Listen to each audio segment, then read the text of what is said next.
வணக்கம் நண்பர்களே. இன்னும் ஒரு இனிய காலை பொழுதில் தீதும் நின்றும் நிகழ்ச்சியில் உங்களை சந்திப்பதில் மிக்க மகிழ்ச்சி அடைகிறேன். நாம் தமிழ்நாட்டில் சமூக நீதி நாளாக தந்தை பெரியாரினுடைய பிறந்த நாளை நாம் கொண்டாடி வருகிறோம். அதே சமயத்தில் உலக அளவில் இன்றைய தினம் இந்த பிப்ரவரி 6ஆம் தேதி பல்வேறு விதமான மனித உரிமை அமைப்புகள் இந்த நாளை மனித உரிமைகள் மற்றும் சமூக நீதிக்கான தினமாக கொண்டாடி வருகின்றன. முக்கியமாக மனித உரிமைகளை பாதுகாப்பது, சமூக நீதியை நிலைநாட்டுவது என்கிற போராட்டமும் லட்சியங்களும் உலகம் முழுக்க நிகழ்ந்து கொண்டுதான் இருக்கின்றன. அப்படி என்றால் நாம் அதற்கு ஒரு சிறந்த ஒரு உதாரணம் தமிழ்நாடு என்று சொல்ல வேண்டும். இடையறாது அது சமூக நீதிக்காக போராடுகிற ஒரு மாநிலம். ஆகவே உலக அளவில் பின்பற்றப்படுகிற இந்த மனித உரிமை மற்றும் சமூக நீதிக்கான இந்த விழிப்புணர்ச்சி நாளை பற்றி நாம் சில அடிப்படையான கருத்துக்களை மீண்டும் நினைவூட்டிக் கொள்வது நல்லது. மனித உரிமை என்றால் என்ன? ஒருவர் வாழ்வதற்கான உரிமை, பேச்சுரிமை, கருத்துரிமை, வாழ்விட உரிமை, இன்னும் சொல்லப்போனால் ஒரு வாக்களிக்கக்கூடிய உரிமை, இப்படியாக அடிப்படையான மனித உரிமைகள், சட்ட ரீதியாக பாதுகாக்கப்பட்ட உரிமைகள், இவை அடிப்படை மனித உரிமைகளாக கருதப்படுகின்றன. சமூக நீதி என்றால் என்ன? வேற்றுமைகள் களையப்பட்டு மனிதர்கள் அனைவரும் சமத்துவம் என்கிற கோட்பாடு தான் அந்த சமூக நீதி என்பது. மனித உரிமையிலிருந்து விரிவுபடுத்தப்பட்ட இன்னும் அதை முழுமையாக்குகிற ஒரு கோட்பாடு தான் சமூக நீதி. சமூக நீதி எதற்கு எதிராக எல்லாம் போராடுகிறது? இந்த கொள்கை ஏன் உருவாக்கப்பட்டது? இந்த பூமியில் மனிதர்கள் ஒன்றுபோல் தான் பிறக்கிறார்கள், ஆனால் அவர்கள் ஒரே மாதிரி நடத்தப்படுவதில்லை. சாதியினால் வேற்றுமைப்படுத்தப்படுகிறார்கள், நிறவரியினால் வேற்றுமைப்படுத்தப்படுகிறார்கள், பாலின பாகுபாட்டினால் ஆண் பெண் வேற்றுமைகளின் மூலமாக அங்கு ஏற்றத்தாழ்வுகள் உருவாகின்றன. பொருளாதார ரீதியான ஏற்றத்தாழ்வுகள், படித்தவர்கள் படிக்காதவர்கள் என்ற நிலையில் இருக்கக்கூடிய ஏற்றத்தாழ்வுகள், இப்படியாக பல்வேறு நிலைகளில் இனத்தால், மதத்தால், மொழியால், இப்படி பல விதங்களிலும் ஒருவர் இன்னொருவரை ஒடுக்குவது, ஏற்றத்தாழ்வான முறையில் நடத்துவது, இது எங்கெங்கும் இருக்கிறது. அப்படியென்றால் ஒரு மனிதன் நாம் எந்த வகையில் சமூக நீதியற்று நடத்தப்படுகிறோம், சமத்துவமற்று நடத்தப்படுகிறோம் என்பதை உணர்வதற்கான நாள் தான் இந்த விழிப்புணர்ச்சி நாள். ஒரு மனிதன் பல்வேறு விதங்களில் ஒடுக்குமுறைக்கு ஆளாகலாம். பாலின ரீதியாக ஒரு பெண் ஒடுக்குமுறைக்கு ஆளாகலாம். அவளே சாதிய ரீதியாக ஒடுக்கப்படுகிற சமூகத்தை சேர்ந்தவளாக இருக்கலாம். அல்லது அவளே நீங்கள் அடிப்படையில் பார்த்தீர்கள் என்றால் பொருளாதார ரீதியாக ஒடுக்கப்படுகிற ஒருவராகவும் இருக்கலாம். இப்படி பன்முறை ஒடுக்குமுறைகளுக்கு ஆளாகக்கூடியவர்களும் இருக்கிறார்கள். அப்படிப்பட்ட நிலையில் அதாவது சுயமரியாதையுடன் வாழ்வது, சமத்துவத்துடன் வாழ்வது, சமமான உரிமைகளை பெறுவது, சமமான வேலைகளுக்கு சமமான ஊதியத்தை பெறுவது, இதெல்லாம் சமூக நீதியினுடைய அடிப்படை கோட்பாடுகள். மனித கௌரவம், சமத்துவமாக நடத்தப்படுவது, இன்னொன்று சமத்துவமாக வாழ்வதற்கான ஒரு உரிமை, இதற்கெல்லாம் எல்லாம் தான் தமிழ்நாடு தொடர்ந்து போராடி இருக்கிறது. உலகத்தின் மிகச்சிறந்த அறிஞர்கள் போராடி இருக்கிறார்கள். அப்படி பார்க்கிற போது சமத்துவமும் மனித உரிமையும் எங்கு நிலவுகிறதோ அந்த சமூகம்தான் பண்பட்ட ஒரு சமூகம், அந்த சமூகம்தான் நாகரிகமடைந்த சமூகம், அந்த சமூகம்தான் மனிதர்களுடைய மாண்புகளை பாதுகாக்கிற ஒரு சமூகம். அப்படி இருக்கிற போது சமூக நீதி மற்றும் நீங்கள் மனித உரிமைகள், இது இரண்டும் மனித வாழ்க்கையினுடைய இரண்டு கண்களை போன்றவை. எல்லா இடங்களிலும் நீங்கள் உங்களுடைய மனித உரிமை பாதுகாக்கப்பட்டிருக்கிறதா, சட்ட ரீதியாக நீங்கள் பாதுகாக்கப்பட்டிருக்கிறீர்களா, சமத்துவமாக நீங்கள் நடத்தப்படுகிறீர்களா என்பதை ஒவ்வொரு நாளும் நாம் உறுதிப்படுத்தி கொள்ள வேண்டும். இந்த உலகம் இன்னும் இதை நோக்கி பண்படுவதற்கு மேலும் முன்னேறி செல்ல வேண்டியிருக்கிறது. அதற்கான ஒரு மிகப்பெரிய ஒரு போராட்டத்தை நாம் இடையறாது நடத்த வேண்டியிருக்கிறது. அதுதான் இந்த தினத்தில் நாம் நெஞ்சில் நிறுத்த வேண்டிய ஒரு விஷயம். மீண்டும் இன்னும் ஒரு புதிய சிந்தனையோடு உங்களை சந்திக்கிறேன். நன்றி, வணக்கம்.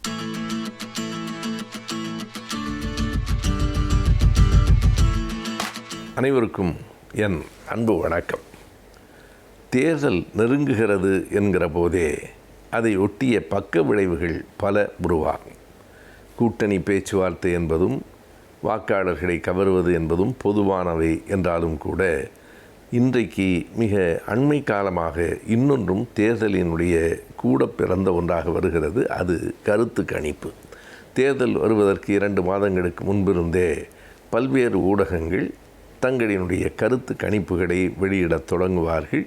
ஒவ்வொரு ஊடகமும் அவரவர்கள் சார்ந்திருக்கிற அந்த கட்சி அல்லது கூட்டணி சார்பான ஆதரவான கருத்துக்களை வெளியிடுவது என்பது இயற்கையானது தான். ஆனாலும் இதனை திட்டமிட்டு மிக கவனமாக ஒரு கருத்து கணிப்பு என்கிற பெயரில் ஒரு கருத்து பரப்புரையை இன்றைக்கு நடத்தி கொண்டிருப்பதை நாம் பார்க்கிறோம். பல ஊடகங்கள் மிக தெளிவாக நடுநிலை போல காட்டிக்கொள்வது. எது மிகப்பெரிய ஆபத்து என்றால், நாங்கள் இந்த பக்கத்தில் இருக்கிறோம் என்று சொல்லிவிட்டு என்ன கருத்தை சொன்னாலும் சிக்கலில்லை, தாங்கள் மிகப்பெரிய நடுநிலையாளர்கள் என்பது போல காட்டிக்கொண்டு ஒரு பக்க சார்பாகவே இயங்குகிறவர்கள் இன்றைக்கு மிக கூடுதலாக இருக்கிறார்கள். அவர்கள் எப்படி அந்த கருத்து கணிப்புகளை நடத்துகிறார்கள் அதையும் அவர்களே சொல்லுகிறார்கள். நாங்கள் இத்தனை ஆயிரம் பேரிடம், ஒரு 3824 பேரிடம் நாங்கள் கருத்து கணிப்பை நடத்தியிருக்கிறோம், இந்த ஊர்களிலெல்லாம் நடத்தியிருக்கிறோம் என்று சொல்லி அதனை வைத்து கொண்டு தேர்தல் முடிவுகளை கணிக்கிறோம் என்பது எவ்வளவு பெரிய ஆபத்தான, நம்ப முடியாத ஒன்று என்று நீங்கள் கருத வேண்டும்.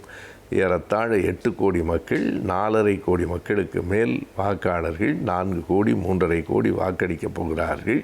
ஒரு கோடிக்கணக்கான மக்கள் வாக்களிக்கப் போகிற ஒரு தேர்தலில் வெறும் 4000 பேரை 5000 பேரை வைத்துக்கொண்டு இவர்கள் கருத்து கணிப்பு என்று சொல்கிறார்கள். எந்த பக்கத்திலிருந்து வந்தாலும் கருத்து கணிப்புகளை நாம் முற்றிலுமாக புறக்கணிக்க வேண்டியதும் இல்லை, முற்றிலுமாக நம்ப வேண்டியதும் இல்லை என்பதை நாம் கவனத்தில் கொள்ள வேண்டும். ஏனென்றால் 4000 பேரிடம் அவர்கள் கேட்டது உண்மையாகவே இருக்கும். ஆனால் அந்த 4000 பேர் யாரை அவர்கள் அணுகினார்கள், யார் அவர்களுக்கு அணுகுவதற்கு இயல்பாக எளிதாக இருப்பார்கள் என்பதையெல்லாம் நாம் பார்க்க வேண்டும். எனவே இந்த கருத்து கணிப்பு என்பது அறிவியல் பூர்வமானது என்பதை விட இதுவும் ஒரு தேர்தல் பரப்புரையாகத்தான் இன்றைக்கு நடந்து கொண்டிருக்கிறது என்று சொல்ல வேண்டும். இது ஒரு விதமான கருத்து திணிப்பு என்பதுதான் சரி. கருத்து கணிப்பு என்பதை விட கருத்து திணிப்பு என்பதுதான். ஏனென்றால் உளவியல் சார்ந்து மக்களுக்கு ஒரு பலவீனம் உண்டு. இந்த கட்சி தான் வெற்றி பெறும் என்று எல்லோரும் சொல்வார்களானால் இந்த பக்கம் போகலாமா அந்த பக்கம் போகலாமா என்று இருக்கிறவர்கள் எந்த கட்சி வெற்றி பெறும் என்று சொல்கிறார்களோ அந்த பக்கம் போய்விடுவார்கள். வெற்றி பெறுகிற குதிரையின் மீது தான் பணம் கட்டுவது என்பது இயல்பாக இருக்கிற ஒரு போக்கு. எனவே இதுதான் வெற்றி பெறும் என்று திரும்ப திரும்ப சொன்னால் நடுநிலை என்று சொல்லுகிற அல்லது இன்னமும் முடிவு செய்யாமல் இருக்கிறவர்கள் முடிவு எடுப்பதற்கு இந்த கருத்து கணிப்புகள் உதவுகின்றன. பொதுவாகவே கட்சி சார்ந்த வாக்குகளின் எண்ணிக்கையை விட ஒவ்வொரு தேர்தலிலும் முடிவெடுத்து கொள்ளலாம் என்று நினைக்கிறவர்களின் எண்ணிக்கை கூடுதலாக இருக்கும். ஒவ்வொரு கட்சிக்கும் குறிப்பிட்ட அளவு வாக்கு வங்கி உண்டுதான். அந்த சில வாக்குகளை பிரிக்கவே முடியாது. எந்த காரணத்தை கொண்டும் சாகும் வரை இந்த கட்சிக்குத்தான் வாக்களிப்போம் என்று ஒவ்வொரு கட்சிக்கும் அப்படிப்பட்ட வாக்காளர்கள் இருப்பார்கள். ஆனால் அவர்கள் இல்லை. இந்த முறை யாருக்கு வாக்களிக்கலாம் என்று சிந்தித்து கொண்டிருக்கிறவர்களை பல்வேறு விதமாக தங்கள் பக்கம் கவர்கிற முறைகள் இயல்பாக நடக்கும். அவற்றுள் ஒன்றாகவே இந்த கருத்து கணிப்பு இன்றைக்கு வந்திருக்கிறது. எனவே திரும்ப திரும்ப ஒன்றை சொல்லுவது, பொய்கள் கூட திரும்ப திரும்ப சொன்னால் அது மெய்போலுமே என்பது போல இப்படி ஒன்றை சொல்லிக்கொண்டே இருப்பது. இந்த காரணங்களால் இவர்கள் வெற்றி பெறுவார்கள். ஆனால் அவர்கள் சொல்லுகிற கருத்து கணிப்புகளை கவனித்து பார்த்தால் அது வெறும் புதிராகத்தான் இருக்கும். முதலமைச்சராக யார் வருவார்கள், யாருக்கு நீங்கள் வாக்களிப்பீர்கள், இவருக்குத்தான். எதிர்க்கட்சி தலைவராக யார் வரும், அவருக்குத்தான். நான் கேட்கிறேன், ஒரே மனிதர் முதலமைச்சராகவும் எதிர்க்கட்சி தலைவராகவும் கூடுதல் வாக்குகளை பெறுகிறார் என்றால் அவர் வெற்றி பெறப் போகிறாரா தோல்வியடையப் போகிறாரா என்று இந்த கருத்து கணிப்பு நடத்தியவர்களுக்கே தெரியாது. எனவே நாம் கவனமாக இருக்க வேண்டும். கருத்து கணிப்பு என்பது இன்றைய வளர்ச்சி போக்கில் வந்து கொண்டிருக்கிறது. எல்லா பக்கங்களிலிருந்தும் வருகிறது. அவற்றை நாம் கவனிக்கலாம். அப்படியே முழுமையாக நம்பிவிட தேவையில்லை. அது இன்னொரு விதமான கருத்து திணிப்பாகத்தான் இன்றைக்கு ஆகியிருக்கிறது.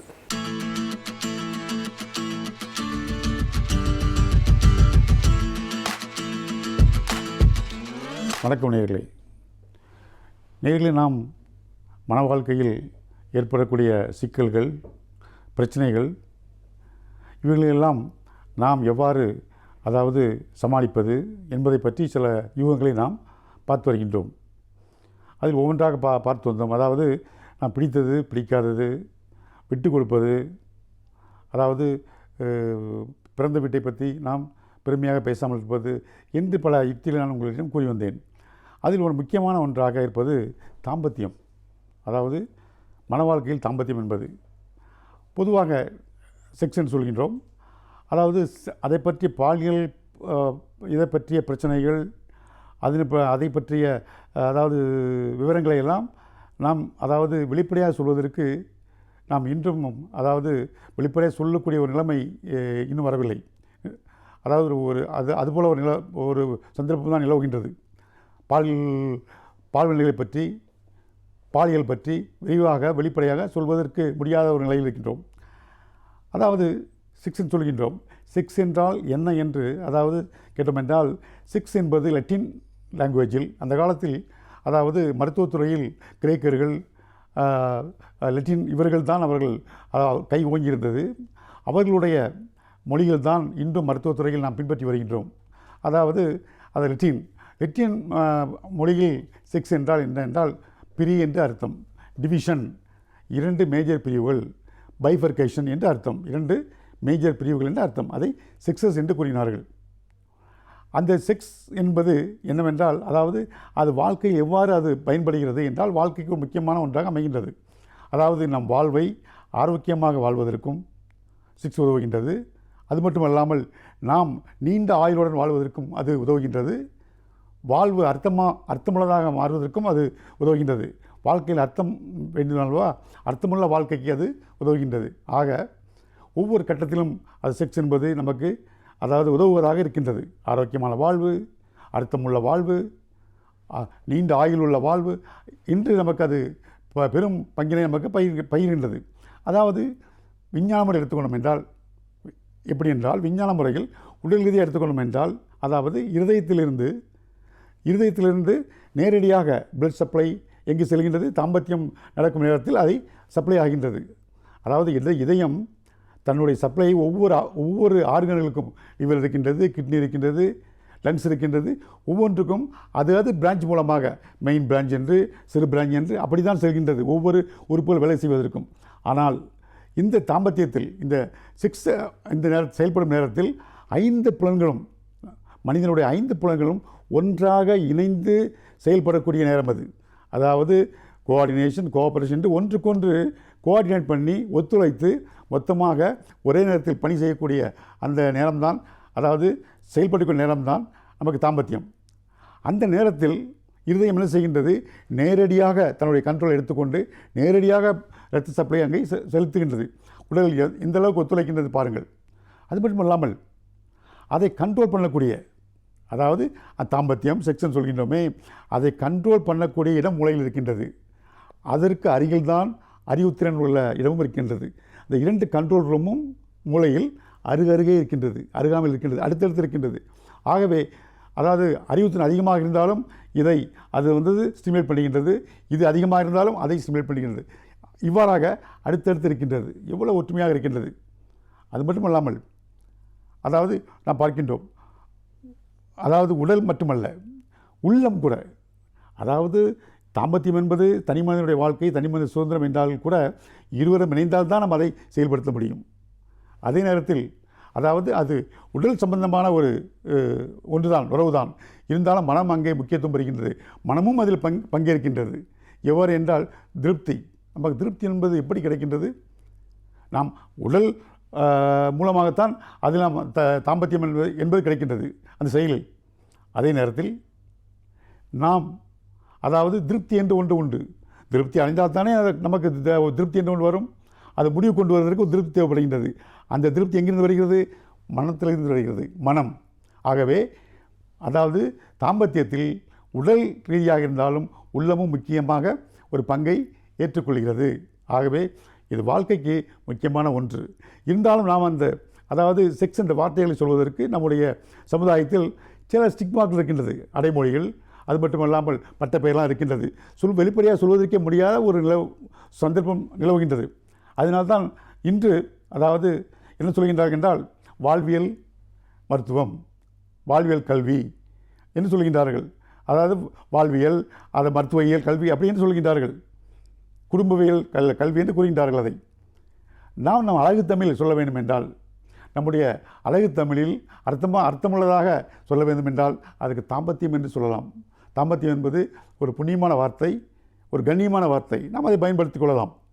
ஆகவே தாம்பத்தியம் மனிதனுடைய திருமணத்தில் தாம்பத்தியம் என்பது முக்கிய பங்கு வகிக்கின்றது. தாம்பத்தியம் இல்லாமல் திருமணம் இல்லை. தாம்பத்தியம் இல்லாத திருமணங்கள் நிலைக்கலாம். ஆனால் திருமணம் இல்லாத தாம்பத்தியங்கள் நிலைத்ததாக சரித்திரமில்லை. ஆகவே தாம்பத்தியம் என்பது ஒரு முக்கியமான ஒன்றாக இருக்கின்றது.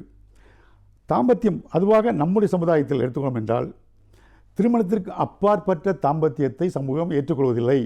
அது கண்டிக்கத்தக்கது, அது தண்டிக்கத்தக்கது. நம்முடைய சமுதாயத்தில் திருமணத்திற்கு அப்பாற்பட்ட தாம்பத்தியம், ஒரு பாலியல் உறவு என்பதை சமூகம் ஏற்றுக்கொள்ளுமா? ஆணாக இருந்தாலும் சரி, பெண்ணாக இருந்தாலும் சரி ஏற்றுக்கொள்ளாது. அதே நேரத்தில் திருமணத்தின் மூலமாக நாம் அடையும் தாம்பத்தியம் இருக்கின்றதே, அதற்கு நம்முடைய சமூகம் என்ன கூறுகின்றது? அதை ஒரு புண்ணியமாக நினைக்கின்றது, ஒரு கண்ணியமாக நினைக்கின்றது, ஒரு மரியாதையாக நினைக்கின்றது. நமக்கு ஒரு மரியாதையும் கிடைக்கின்றது அந்த தாம்பத்தியத்துக்கு. அதை சாந்தி என்று கூறுகின்றோம். மன அமைதி, சாந்தி முகூர்த்தம் என்று கூறுகின்றோம் அல்லவா? திருமணத்தின் மூலம் அதை அடையும் பொழுது அதனுடைய கண்ணியமும் அதனுடைய மதிப்பும் கூடுகின்றது. ஆகவே திருமணத்தில், தாம்பத்தியத்தில், இந்த தாம்பத்தியம் ஈடுபடும் போது அதில் சில கட்டுப்பாடுகள் இருக்கின்றன. எழுதாத சட்டம், அது எழுதாத சில சட்டங்கள் இருக்கின்றன. சில கோட்பாடுகள், விதிமுறைகள், கட்டுப்பாடுகள் எல்லாம் இருக்கின்றன. நம்ம சமுதாயம் அதை அமைத்து தந்திருக்கின்றது. ஒரு செயல் இருக்கின்றது வைத்துக்கொள்வோம். ஒரு செயல் இருக்கின்றது. அந்த செயலுக்கு ஒரு லிமிட்டேஷன் இருக்கும். அந்த லிமிட்டுக்குள்ளே நாம் இருக்க வேண்டும். சமுதாயம் ஒன்றை வைத்திருக்கின்றது, ஒரு செயலை. அந்த செயலை நாம் தாண்டும் பொழுது, அந்த செயலை மீறி, அந்த வேலையை மீறி, அந்த ஒரு லிமிட்டேஷனை மீறி நாம் செயல்படும் போது எப்படி இருக்கின்றது? அது சமுதாயத்திற்கு பயன்படும் பொழுது அது சாதனையாக ஏற்றுக்கொள்ளப்படுகிறது. சமுதாயத்திற்கு பயன்படாத இருக்கும் பொழுது, சமுதாயத்திற்கு தீங்கு விளைக்கும் போது அது தண்டனைக்குரியதாக ஆகிறது. ஆகவே சமுதாயம் நாம் அதை தவறு என்றும் சரி என்றும் அதை தீர்மானிக்கின்றது. தாம்பத்தியத்தை பொறுத்தவரையில் என்னென்றால், இதுதான் சரி, இதுதான் தவறு என்றில்லை. இதுதான் அளவு, இவ்வளவுதான் அளவு இருக்க வேண்டும் என்றெல்லாம் இல்லை. நம்ம முடிந்தது, முடியாதது, பிடித்தது, பிடிக்காதது, வேண்டியது, வேண்டாதது எல்லாம் அங்கே இருக்கின்றன. அதே நேரத்தில் தாம்பத்தியத்தில் வக்கிரங்கள் இருக்கின்றது, கொடுமைகள் இருக்கின்றது, துன்பங்கள் இருக்கின்றது, விவகாரங்கள் இருக்கின்றன, கொடுமைகள் இருக்கின்றன, இதெல்லாம் இருக்கின்றன.